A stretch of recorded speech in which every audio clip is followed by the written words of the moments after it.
Just start out by saying this month in August, our focus for the month is the traditional uses of cannabis and the ancient wisdom of cannabis. And so I always try to find some kind of an article that matches up with our theme. And when I found this article, I went, oh my gosh, this is the coolest thing ever, because as we said, it's an analysis of the CANNUSE Database. And so this database has 2,330 data entries of cannabis ethnobotanical uses from over 40 countries across the world. The data set was divided into 5 general groups based on the type of its use. So they looked at medical, they looked at the alimentary, which is the nutritional, they looked at psychoactive, fiber, and then 5 was other uses. They also analyzed the relationship between 16 body system categories and the ailments that were treated with cannabis plant parts. And so what they were looking at is, in traditional uses of cannabis, what were the plant parts? What did they use it for? And what plant parts did they use for these ailments or whatever it is that they were trying to accomplish? And I think this is so cool, because what they found was that 75% of these data entries were medicinal use. But the medicinal use of cannabis from a traditional perspective wasn't using the flower or the inflorescence. It was actually, the medicinal use is using the leaf. And then when they look at the nutritional use, again, it's not the flower. The nutritional use is in the seeds. And the inflorescence, the psychoactive part of cannabis, only accounts for 11% of the uses. And a lot of that was sacramental uses of it. And so I just thought it was really interesting how they're talking about in here that research today, first of all, they're saying cannabis is the most widely used psychoactive substance. It's used mainly for recreational purposes. And it's the flower that we're using. But what they're saying here is that in historical traditional uses, the medicinal aspect was in the leaf. You know, we've been working hard on trying to expand the CannaKeys database to include the overlap between mind-body medicine, which includes traditional approaches and indigenous knowledge about the plant, in a way that feels more practical and that feels clinically relevant, but more experiential, you know, like sharing wisdom rather than sharing studies. And so it's interesting that you should send this, you know, at this time, because we're starting to add a newsletter that just focuses on traditional approaches and traditional insights and sharing what we can learn from that point of view. So I'm glad you're bringing it to my attention, so we can make sure we can utilize this website and whatever they have learned and begin to integrate it. We'll make sure, of course, it's part of the platform. So kindred spirits, you think alike. Yeah, thank you. Laura, did you want to talk about the screen share you have up there, little things that were of interest? Yes. So I just downloaded this from the article. Once you linked it, I started skimming it, and it's just so interesting. First, I'll share a very embarrassing, but I think funny story, is that when I first, like 12 years ago, when I was getting into medicinal cannabis from any perspective, at that time, so as a full-grown adult, I thought that what people smoked were the leaves. Like I didn't even know there was such a thing as the bud. I thought the leaves, that symbol I had seen, like I thought that's what people rolled up in a joint. So it was like very eye-opening to me to learn that, oh no, it's that's all, like they don't use that. They just get rid of that. It's only this flower, this bud with trichome. So but then as I was, opening this grow facility, and we started with processing, and we had people reaching out to us, asking us if they could buy the leaves for juicing. because some like Caribbean families in Maryland, they wanted to juice the cannabis leaves. And they said, no, you don't get as high, but it has lots of medicinal benefit. But the program in the state of Maryland wouldn't even let us do that anyhow. So it wasn't even an option. So we would harvest in the grow facilities, and all of them, at least in Maryland, they harvest the flower, trim it even, and throw all of that away. It's interesting you bring that up, Laura, because I was thinking on that when I first started cannabis nursing. I had the first manufacturing facility in New Mexico back in 2010.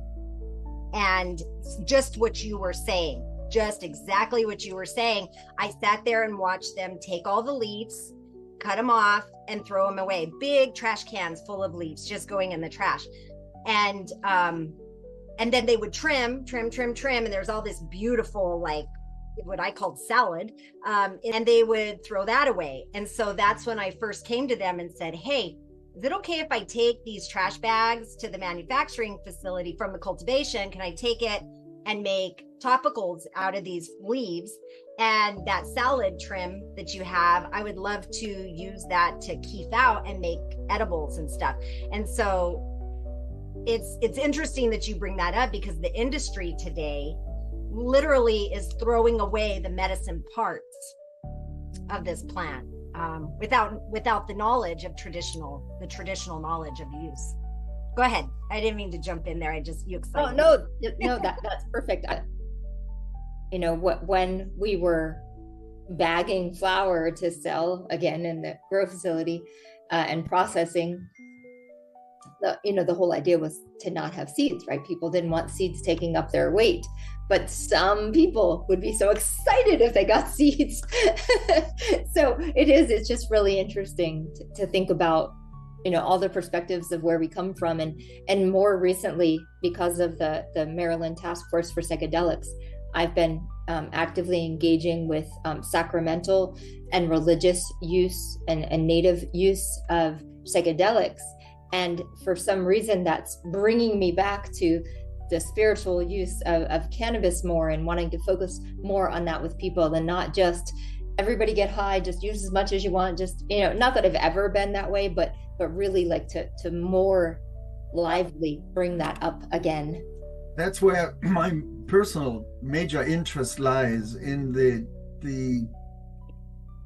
psycho-spiritual aspects of working with cannabis, setting the intention, creating the space, lowering the light, playing the right music, have some sitter be nearby in case you need reassurance, and then sort of like create a bit of the stage so that you can, to me, what the key exploration of a psychotropic state is all about in the context of healing. And that is trying to interpret the body's symptoms as a way of trying to realize the body's innate intelligence, trying to communicate through these symptoms. And depending on the intensity of symptoms, there are either an invitation or a demand for change. And so what is that intelligence, that innate intelligence trying to tell me through these symptoms?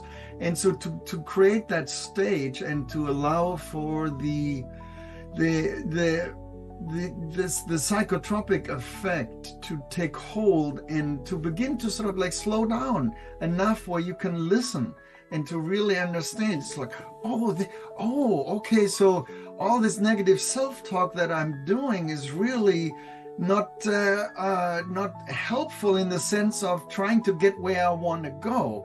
My anxiety and my PTSD and my OCD is taken over, and my fears having such a hold on me that I'm beginning to develop symptoms. And in slowing down, I'm beginning to realize, I'm holding these beliefs around the world's a scary place, or, whatever it is for each person individually, and then taking it apart. And then not just learning about what those symptoms might try to communicate, but then later when you come down, to integrate it in making the changes last, which is the work that's essential in order to be able to divorce the word chronic from any condition that you or your patients are dealing with. So taking that approach, I find really helpful. And so any first people knowledge about this approach, and this is not just with cannabis, it's the same thing with ketamine, with ecstasy, with ayahuasca, with tabanatha iboga or ibogaine, or whatever psychotropic you use in a mindful, conscious approach.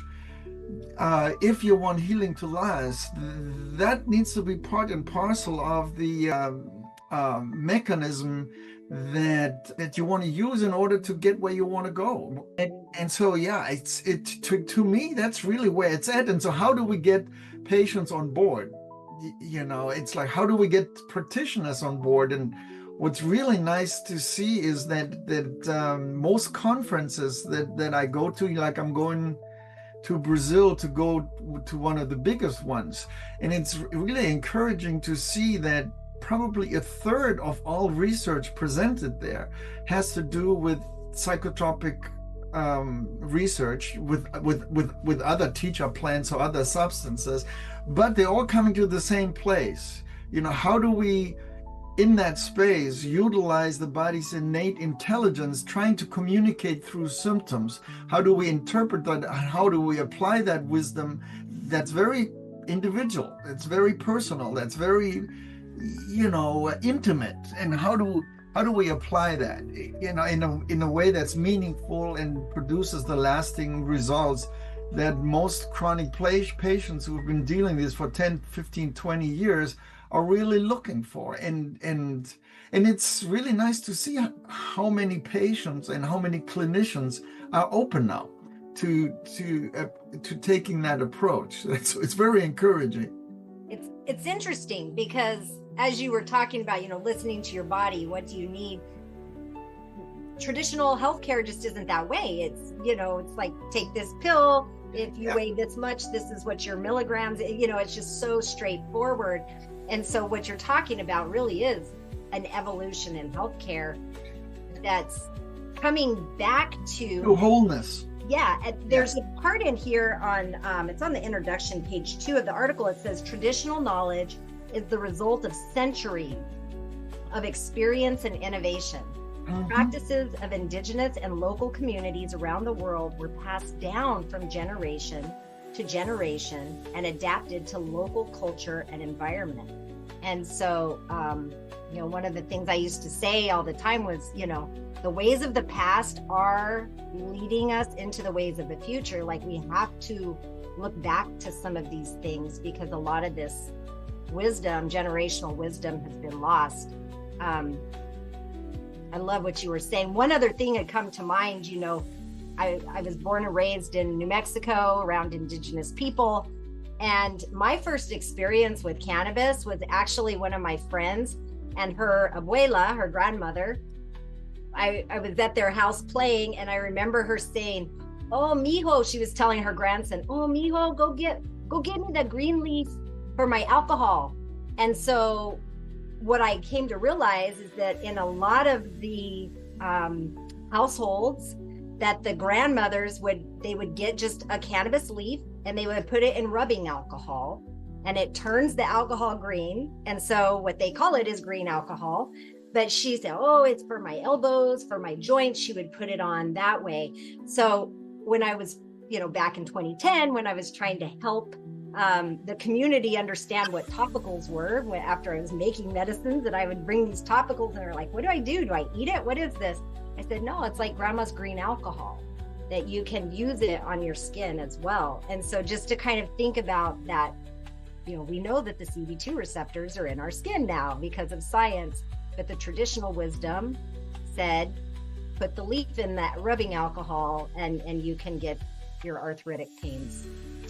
So yeah, it's all very interesting to start seeing this traditional wisdom be married with current research and science. I have a question about something that I personally am flabbergasted about, and maybe one of you have some thoughts on it.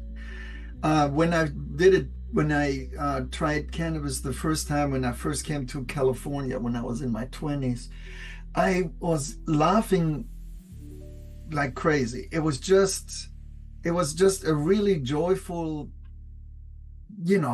everything was funny for like about 45 minutes.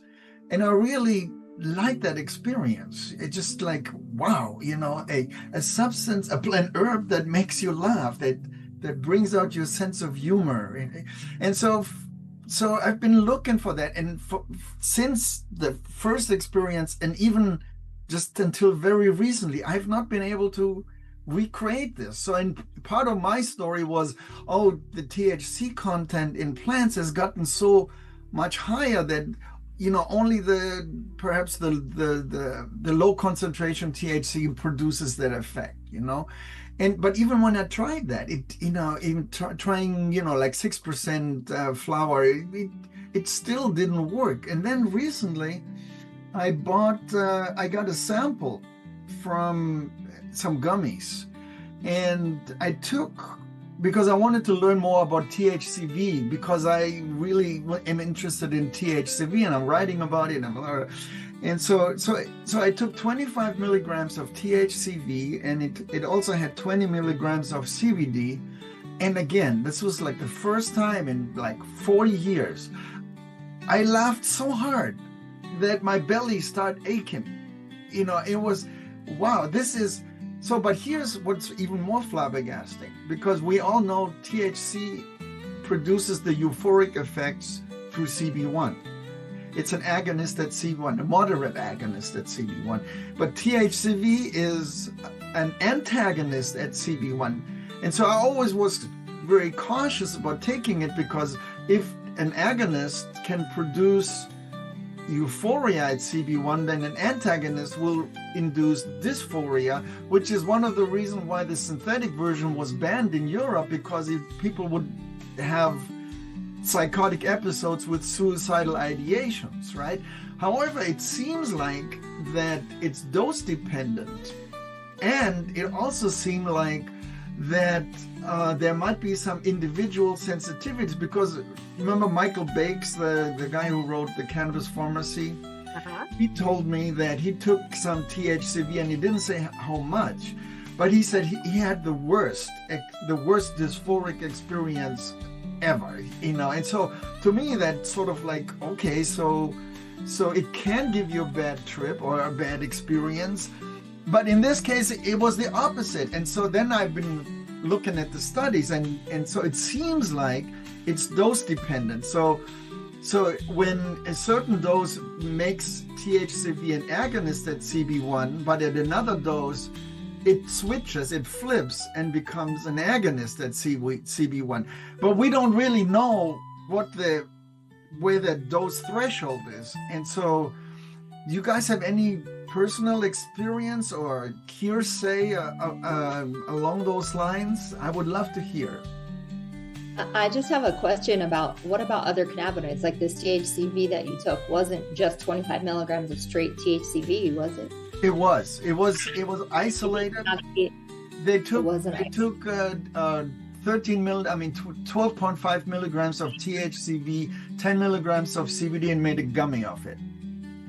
And so I knew exactly what I got. So I got 25 milligrams of THCV and 20 milligrams of CBD, and that did it. Now Jennifer took one, and she I didn't feel anything, And so it's the experimentation goes on, but if you hear anything along those lines, please let me know. I'd like to know. Yeah, that's funny, that I remember when I was a kid using cannabis, and it made me laugh too. And now it just, I don't laugh as much. I know. It's like, what? I like that. I like it too.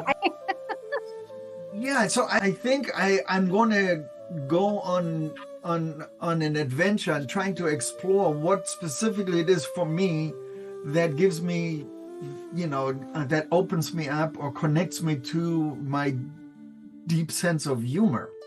Yeah. Because to me, whenever I do a journey, a psychotropic journey, let's say psilocybin, for example, is typically what we usually do, right? what's so important to me is not just to have fun, but to take the experience and then integrate it in a meaningful way. And that's very unique and individual for each person. But so I'm going to keep on exploring this and to see how else I can open up to that level of,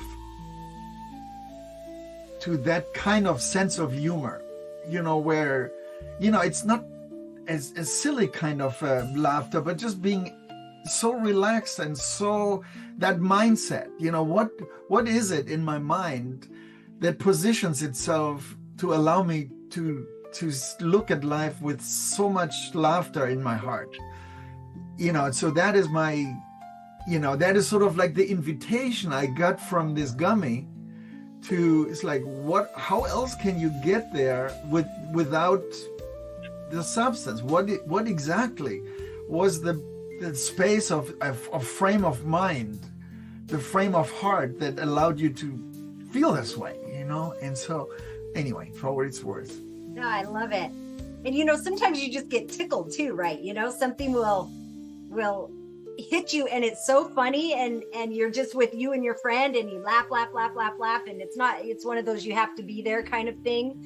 So it's interesting that you are tapping into something that is kind of out there that hasn't really been investigated or identified. No, what's funny, what makes you laugh so hard that you just can't catch your breath, and when you look at somebody you laugh even more. Yeah, and I firmly believe that the plant is in a way a map maker that takes you out to new territory with the invitation to find the way back there yourself. So you're not dependent on an external substance. So it's basically a friend or a coach or a therapist that sort of like shows the way, and then you find your way back there on your own, and then you try it again and push the envelope further. I think that's the healthiest way to, if you approach any substance in that way, I don't think you'll ever get addicted. Oh, good thought. May I just share one more thing about this thought? The reason I asked that question about other cannabinoids, because I just was wondering, is it the THCV particularly? And you were sharing that in a little bit of research, like you think it's dose dependent. I think it might be the CBD, because the CBD reducing anxiety, letting your guard down just a little, taking the high away just a little. I think it's the combination. I think it's because you had the CBD with it that like it's working kind of in the background, just like letting you feel into the joy. Maybe just a thought. Thank you. I think that is. I really appreciate your perspective on this, because that gives me additional material to embrace. Thank you. You're welcome. You're welcome. Thank you, Laura. Appreciate it. No, and I was kind of looking here at the article, and it's one of the things that I thought was interesting that I drew out of it was it's talking about traditional uses of cannabis. In the database, it has 41 countries worldwide represented, and they're saying that most of these reports actually came out of India and Pakistan. And even though there's a lot of evidence of use of cannabis in China, there's not very much available that talks about it. And so what I thought was interesting on this is they said, we found only 12 ethnobotanical papers from China mentioning the use of cannabis. And they said that the cultural changes in China could have major influence on its use. And after the rise of Confucianism around 200 BCE, ritual, psychoactive, and medicinal uses of cannabis started to decline. And so now in China, what they have are hemp used for fiber, as well as seeds for snacks and pressed oil. Is pretty much the extent of how it's done. And so I just thought it was interesting in talking about the culture and how cultures change and traditions change, and how some of these things can be lost. And it's interesting because we're tracking studies by country as well. And so there is actually a lot of research coming out of China but primarily looking at components of the endocannabinoid system, which is, to me, the ultimate foundation. To me, the narrative on the war on drugs really has put this negative spin on a plant, when in fact, if we approach it from endocannabinoid medicine point of view and lay that as a foundation, in other words, more and more, literally, there are now thousands of studies that show that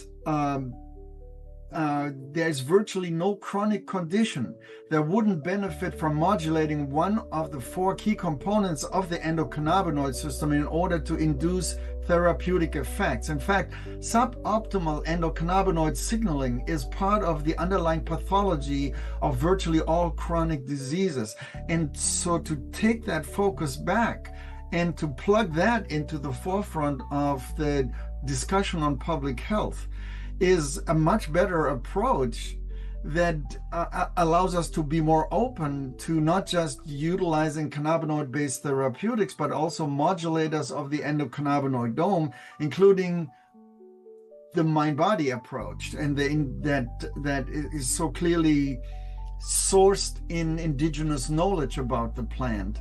And to utilize that in such a way so that even the people who don't want to touch the plant can still utilize modulators of the endocannabinoid dome to compensate for suboptimal endocannabinoid signaling, and in that sense strengthen endocannabinoid tone, and then in that sense still get the benefits that you normally get from working with cannabis. You can, we've talked about it on many occasions and on talks about what those things are, but yeah, I think we need to take away the negative connotation that's associated with the plants by talking about endocannabinoid medicine or the endocannabinoid system as a crucial regulatory system that is part and parcel of this new specialty called endocannabinoid medicine that touches everything. Yeah. Well, Tamara's on the call. I don't know if she can pop off of her mute and talk to us, but Tamara's actually a school nurse. And she's been trying to get endocannabinoid system education into health class for her high school students. And she had to do that very thing, take the whole concept of cannabis out of it and just talk about the ECS as a body system. So yes, I like as I was saying, I've had to completely remove any discussion about cannabis and just talk about different ways, different lifestyle therapeutics to upregulate the endocannabinoid system, because a lot of my students, when they are, one of their reasons, their why is they're dealing with anxiety or depression or issues with concentration and focus.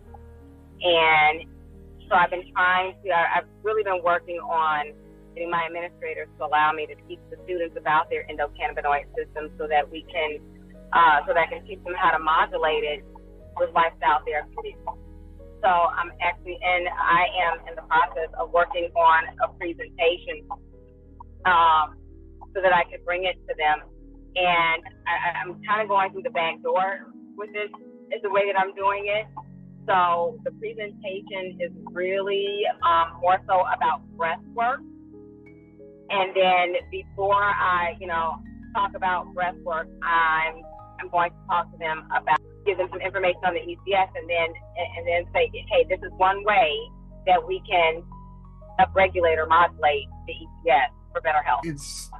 There are even a few studies that make that pretty clear, that breath work, that yoga, that Tai Chi, that cognitive behavioral therapy, all improve endocannabinoid signaling, restore dysfunctional endocannabinoid signaling without ever talking about or touching a plant that freaks so many people out more than it should ever do. Yeah. And there are a number of other nutraceuticals or herbs that bind directly with endocannabinoid receptor sites. Again, you can use turmeric as an example or echinacea or spirulina, or there are a number of ways to increasing the ratio of omega-3s and reducing omega-6 alone. I mean, all of these things improve endocannabinoid tone, facilitate endocannabinoid optimization of endocannabinoid signaling without ever having to touch the plant. Yes.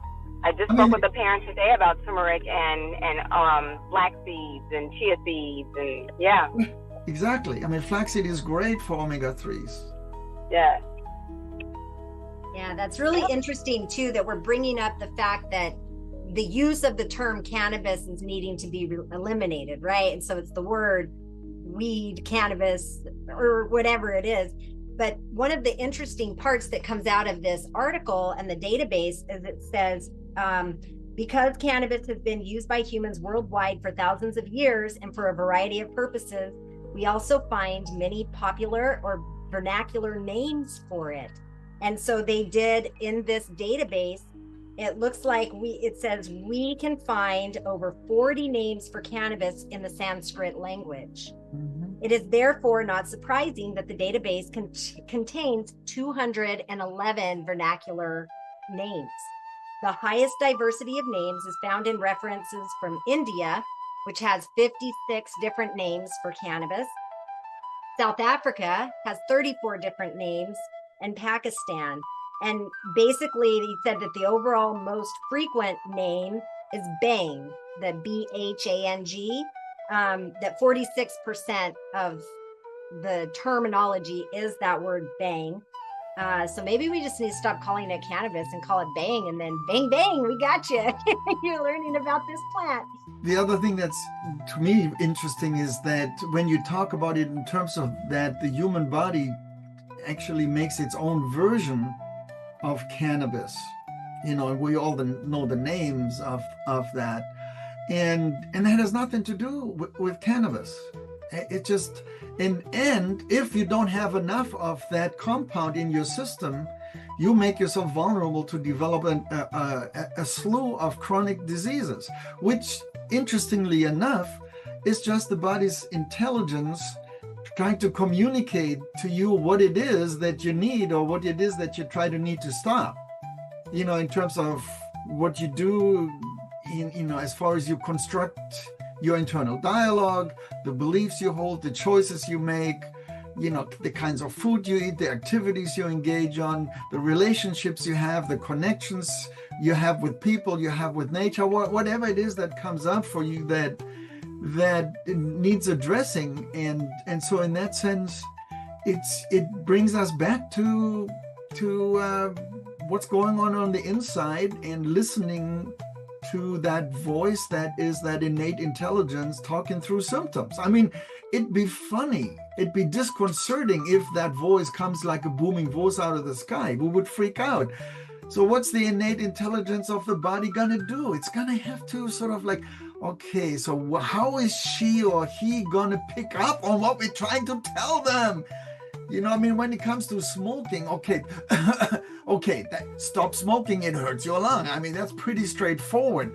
But, if you're like running this internal narrative of fear, that everything is there's a piece of meat in the jungle and who is going to get it? And that causing your sympathetic nervous system to go into overdrive that keeps you from sleeping because you worry about your own shadow.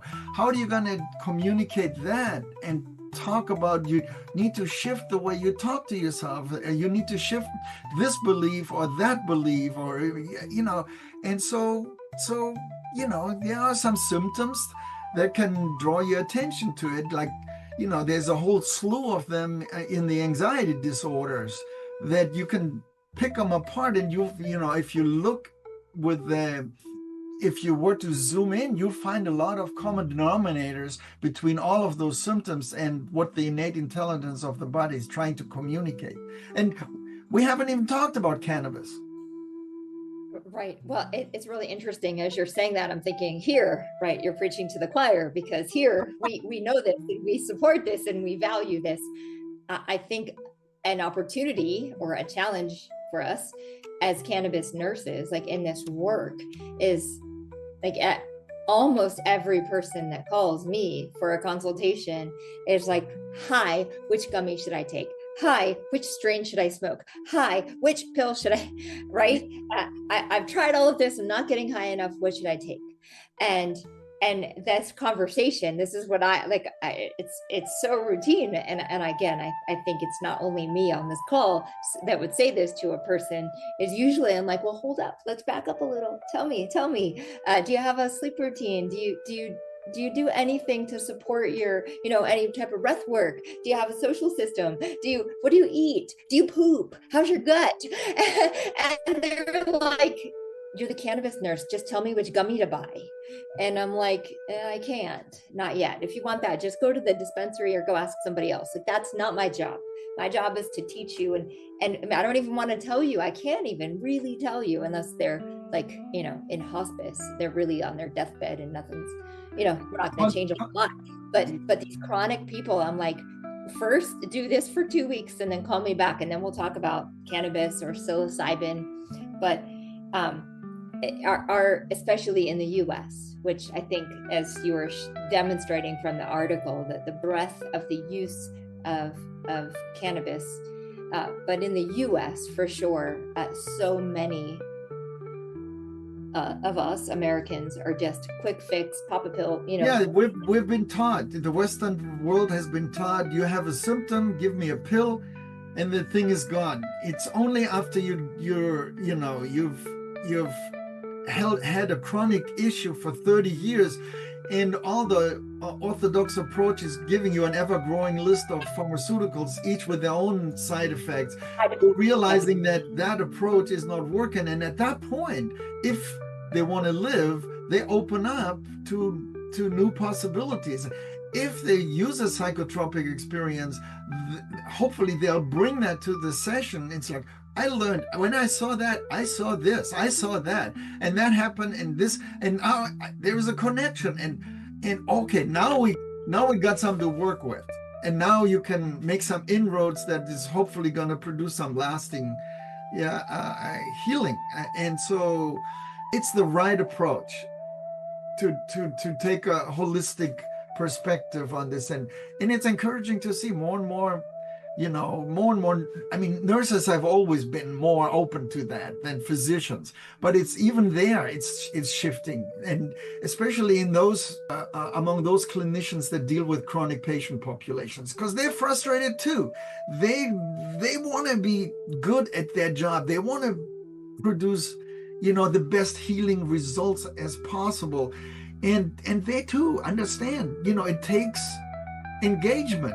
There is no, a silver bullet for a symptom. It needs to be a complex, holistic approach that puts the patient at the center of who is steering the healing team in the optimal direction. And so what you just said, Laura, is like, yeah. And if they're not ready for that, then you can still help them a little bit by, but if you want deeper results, yeah. Interesting you say that, because thinking about the traditional uses of cannabis, it's a lot of what it was listening to that internal wisdom, right? And they knew, they were kind of taught to listen to that internal wisdom. We are now so far away from that now we're trying to say, what is your body trying to tell you? When you use a little bit of that cannabis, now what is your body telling you? And one of the things that I was so surprised in those early days was, people would say, yeah, I use a little cannabis. And then I'm like, damn it, I need to eat better. Oh, I should get more movement. And then it's like their internal wisdom is starting to come in and say, here's some things that you can do that plant teacher is telling you, teaching you. Do these things to help your endocannabinoid system. And it's to me, that's exciting. I mean, all that we learn when we go through school is about evidence-based approaches for the most part. And so little focus has been on the experience with what is now true for each individual patient. you know, especially when they're under the influence of something, you know, to just sort of like make that an opportunity for listening inward and to really give that the value it deserves as part of developing an approach to lay the map that's going to work best for each individual patient. And it's just so important, and it's nice to add that more to the forefront. It feels good to me. It's just like, you know, it feels right. Wasn't it Bob Marley that said the herb reveals yourself to yourself, right? Yeah, So I don't know, but it sounds great. That was a famous quote from Bob Marley, you know. I mean, think of it, in this crazy world with all these fears and aggression and all this division and separation, how many people have really forgotten what it's like to deeply relax? So how many people don't even know what that feels like anymore? They're so far removed because their stress levels is so high on such a chronic basis that, and what does a therapeutic cannabis experience do? First and foremost, it reminds you what it's like to deeply relax. I mean, that's one of its prime function, you know, and then all the other stuff comes later, but it's like, here, this is what it feels like. Now that's really true. Try to get back to this feeling without me, without, you know, just see what fleshing that out feels like to you, and what activities, what choices, what thoughts can you use to recreate that, and to have that at your fingertips based on resources on the inside, you know? And I think that lack of insight is what leads to cannabis use disorders. Exactly. I mean, that leads to any use disorder, you know, from porn to being addicted to workout, to scrolling, being sucked in by social media. You know, it's to a hardcore addiction. If what you resist persists, you know, and that's why you don't never get addicted to ayahuasca or LSD or psilocybin or mescaline, because it shows you what you're resisting rather than gives you a chance to avoid it and run the other direction towards some more pleasant experience. Yeah, not for nothing. It's not that fun. You don't want to keep. No, who wants to throw up and look at what daddy did to me when I was 3 years old, you know, and all the layers of pain that have been built on top of that, and the shame and the whatever it is for each person, you know, who wants to go back to that? And, you know, but it's essential sometimes for some people to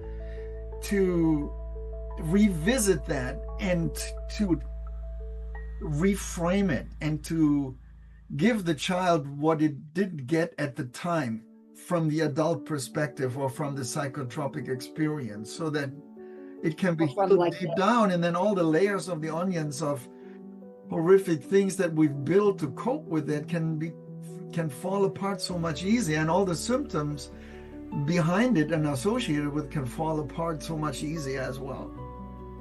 Yeah, with follow-up and integration. So I want to say, Heather, you said something about like the wisdom of the plant, the cannabis plant or something, and that's something that I have been talking in different groups about recently, because as I work more in psychedelic medicine, everybody is always talking about mother mushroom and listen to the mushroom and listen to the mushroom, which is great, you know, or yeah, Father Iboga, whatever. But like, I don't hear that as much about cannabis. I feel like that's gotten a little bit lost. Like, listen to the plant, like ground yourself, focus, respect the plant. It's just like going to buy alcohol. It's just, I do understand, and I totally agree with you, Laura. But I also do understand that in a world where more is better and more intensity is better, these other psychotropics that tend to be more intense and more visually striking in comparison to cannabis. And of course, that's dose dependent on cannabis as well. You can have a psychotropic experience, but most of the time then it becomes a negative one. It becomes like a panic-inducing, panic attack type stuff. But yeah, so I think the way to deal with that is to take us back to slower and less intense teachings and giving value to that slower, less intense cannabis experience. I'm talking in comparison to psilocybin or any of the others, and fleshing out the value and the meaning of what that could be all about, I think is the way to sort of like bring it back into the juggling of options we have at our disposal to get people to turn inward. Yeah, That's beautiful. it's interesting too. They, as when we started out, I said that this database really pulls it down into 5 different parts, and it's like the flower, the leaf, the seeds, what else was the other part that I said? Anyway, and then the last one was other plant parts. And so there is a section in here, I won't go into it too much, but where it talks about the use of the medicinal uses of the cannabis roots, twigs, branches, shoots, stems, and bark, as well as plant products such as resin and fiber. And they talked about how its bark was mostly used for the treatment of skin diseases. Twigs and branches and shoots were used for analgesic effects. And so it's got these different things that they use it for. Going back again to when I first started with cannabis and making things, I would really learned a lot from my patients. I've said that since day one. Everything I know about this plant, I learned from the plant herself and the patients she served. But I would have patients that would say, hey, can you bring me your stems? I need the stems, because I put them in my coffee filter when I make my coffee, or I add it into the different herbal blends that I make for my teas. And they would use the stems for those things. And I always thought to myself, like, that's crazy, because we're definitely throwing those stems and things away. But then later on, when we opened the dispensary and people would come, folks would say, hey, do you have like bigger branches? Because I like to give them to my dogs. My dogs really like them. So we actually had a little basket where we would cut up the stems in different sizes, and we would just put them in the basket. And when people came in, they could take some sticks home for their dogs. And I know That's that cute. my like dogs that. like the stems too. I love that. I love that. I never heard of that. I love that. Again, in so many of the state markets, they would never let you do that. But for the home grow, I had put that in the chat, I think. Home grow could really give people the opportunity to do some of these things still.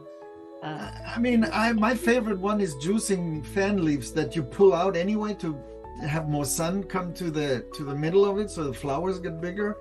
Don't toss them. They make great wheatgrass juice, and it's You can juice them, you can infuse them into your oils. I love them for the topical aspect, as I learned from the little abuelas. There's so much we can learn from this traditional wisdom. And, I'm so thankful that you all are here wanting to talk about it together. I feel really blessed to have been raised in a place where there was all this traditional wisdom around me, and I only captured little tiny bits. I wish that I would have known to ask more questions, to pay more attention, to listen to the elders. And I think at this time, we really do have this opportunity to maybe not as many research articles, but maybe go and talk with our little old grandmas and grandpas that have such years and years of wisdom under their belt. Yeah, I appreciate you bringing it to the forefront and creating another avenue to explore those very things.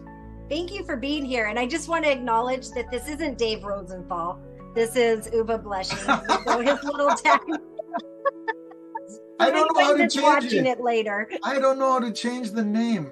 That's I could okay. look Don't into worry that. about it. We've gone this whole time, but I did want to make mention for anyone who watches the replay that this isn't Dave Rosenthal. This is the one and only, the epic Dr. Uwe Bleshing. And you may not notice him because he has some extra hair that he's growing out too. So, you know. Yes.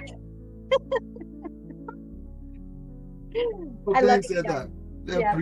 I appreciate your thoughts and time and energy. And let's do it again soon. Let's do it next month. Thank you guys for showing up. We'll be back in the saddle in September, full force. So thank you all for being here. Enjoy the rest of your summer. Thank you. Bye. Bye.